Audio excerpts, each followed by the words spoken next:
With the new season of The Mandalorian upon us, it's got me thinking lately about how Boba got gypped out of having his own good TV show, and it's been making me also think of great stories that Boba has had in both canon and legends. Boba being one of my favorite characters in Star Wars, I decided to go back and check out Bloodties, A Tale of Jango and Boba Fett. Bloodties, not to be confused with the Avengers X-Men story of the same name, was a Star Wars comic series that only lasted about 8 issues before being canceled when Disney bought Lucasfilm. It was composed of 2 4-issue arcs, the first one, the one we're talking about today, coming out in 2010, and the follow-up coming out in 2012 respectively. Both are written by Tom Taylor and both have art by Chris Scalf, who also does the covers for all the issues in the series.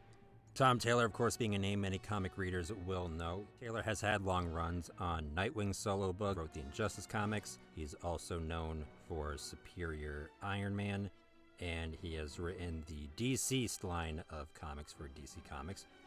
Chris Scalf, on the other hand, has only worked on a handful of comics in his career. He's generally done stuff for advertising, storyboard work, or animation. His art style varies depending on the medium he's working in. He's done excellent pencils, he's done 3D rendered things, he's done a combination of both hand and computer. I can't really tell what method he's using for this series, but I'll get to that when I talk about the art. Both of the arcs focus on Boba Fett and his relations with his family.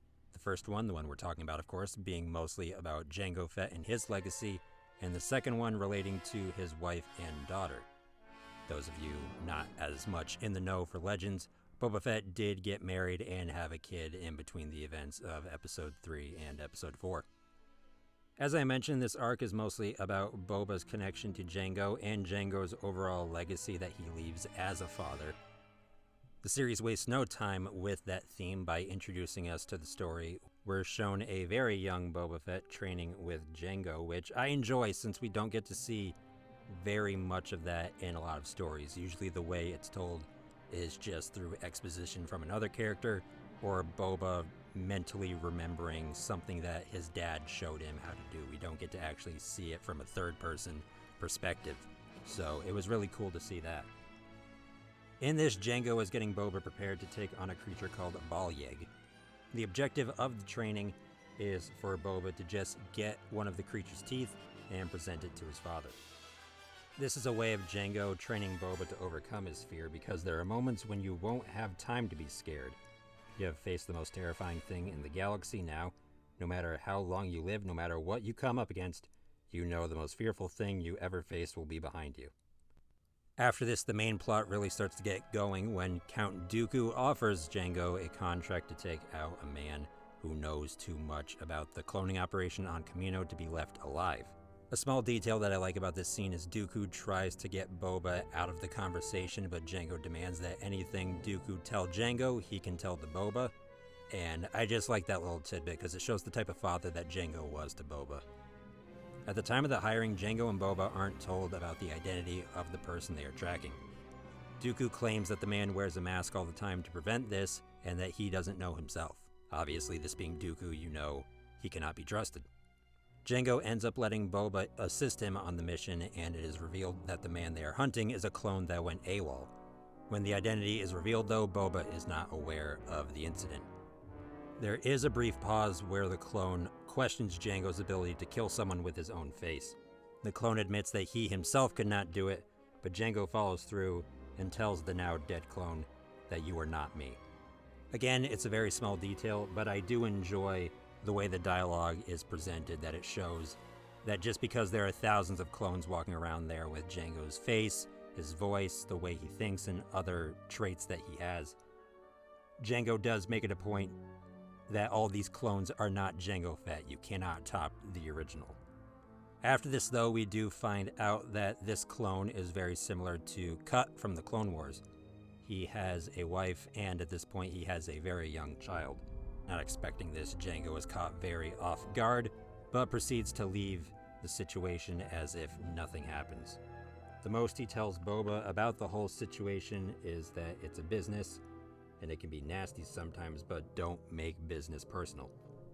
Later on, this mission circles back to Boba once he is an adult, bounty hunting just like his father before him. He is given a list of jobs by a banker that he goes to on the regular. One of the missions ends up being brought up to him because a man named Connor Freeman is wanted for debts he owes.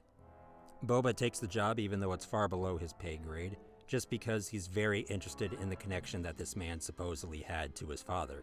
Obviously going against the lesson we just saw Jango try and teach Boba, never make business a personal thing. We catch up with Connor and see he's a drunk down on his luck after losing all his money in a game of sabacc.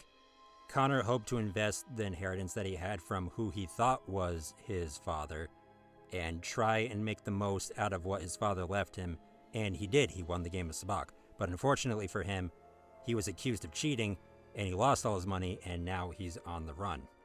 We meet up with him being chased by bounty hunters out of a bar, and the bounty hunters that we come across as the antagonists for most of the story are the League of Bounty Hunters, a very simple, straightforward name, and they're basically a bunch of idiots for Boba and Connor to try and take on throughout the story. We then sort of play a game of hot potato between Boba and the League of Bounty Hunters in regards to who is capturing Connor and bringing him in. There's a point when Boba is in possession of Connor that they both talk about Jango Fett. At this point, Connor still believes that the money he inherited did in fact come from his father. Boba, on the other hand, is aware that his dad left it to him, but Connor refuses to believe it because he is still under the idea that Jango Fett was a monster of a man all the time. They begin to argue and tensions rise to the point where they start taking swings at each other, and Connor even refers to Boba as simply just a product. Eventually, the story ends with Boba bringing Connor to the crime boss that he owed all the money to. On his way to taking Connor to the crime boss, Boba asks him why he needed the money so badly. Why would he gamble all his life savings away in sabacc? Connor explained that he didn't really need the credits. He just wanted to use the inheritance he thought his father had left him. It was all he had of him, and wanted to make more of his legacy. He wanted it to be larger. He wanted to make a dead man proud. Connor does acknowledge, though, that the money obviously came from Jango, and he asks Boba to think about why Jango left that money to Connor in the first place, and if this is what Jango would really want Boba to do. The League shows up, or at least what is left of the League, shows up to intercept the business transaction between Boba and the crime lord. Boba is given his bounty reward and asks how much Connor owed the crime boss. After finding out how much, Boba insists that he'll pay it, and everybody can just walk away from the situation. The crime boss obviously doesn't want this because he wants the pleasure of killing Connor himself. Boba is then told that he was given his reward and has to leave the area now. Connor quickly reaches into his pocket and pulls out 3 credits and puts 3 credits on the crime boss's head as a bounty. As you would expect, everybody in the room laughs, but Boba accepts the bounty. We then pick up where the story initially started with the establishing shot of everybody in the room, and it is then revealed that the text boxes and inner monologue throughout almost the entire story wasn't in fact Boba, even though it very much seemed like it at certain points. It ended up being Connor the entire time.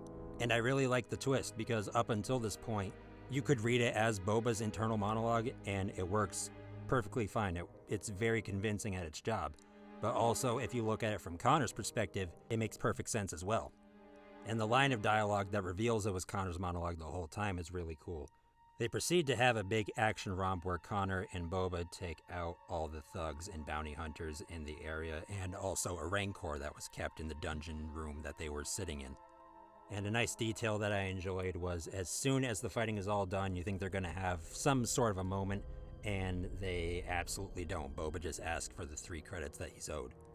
Connor follows through and gives him the 3 credits and gets his money and winnings from the sabacc game, and Boba takes a tooth from the rancor that they defeated. As Boba does this, Connor asks him why is he doing that, obviously, since it doesn't make much sense, and Boba just tells him he collects them for somebody. The art is obviously really, really good. If you can't tell, I'm sure you've seen, if you're a Star Wars fan, you have to have seen at least some of these covers or some of these images. I can't really tell exactly what method that Scalf is using on this. Aspects of the art looks 3D rendered in some ways, but there are also panels that definitely look more painted than that. So I'm under the impression that there's probably some hybrid of the two that he's using in this story.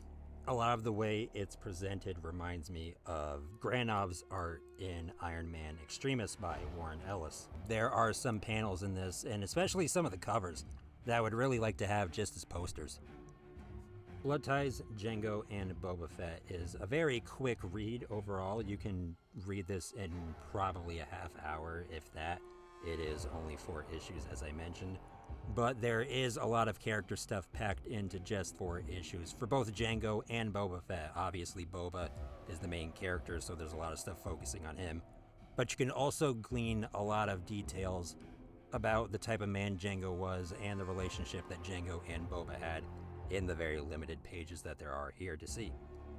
With that being said, thank you for watching or listening to this video, however you consumed this media. I appreciate you for listening this long and for just clicking on the video in general.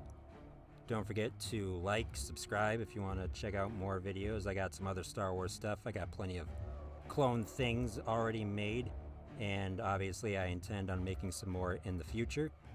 I never know what I'm going to do next, so stick around for something related to comic books or geeky stuff up next. And even though there were no Jedi in this, may the Force be with you.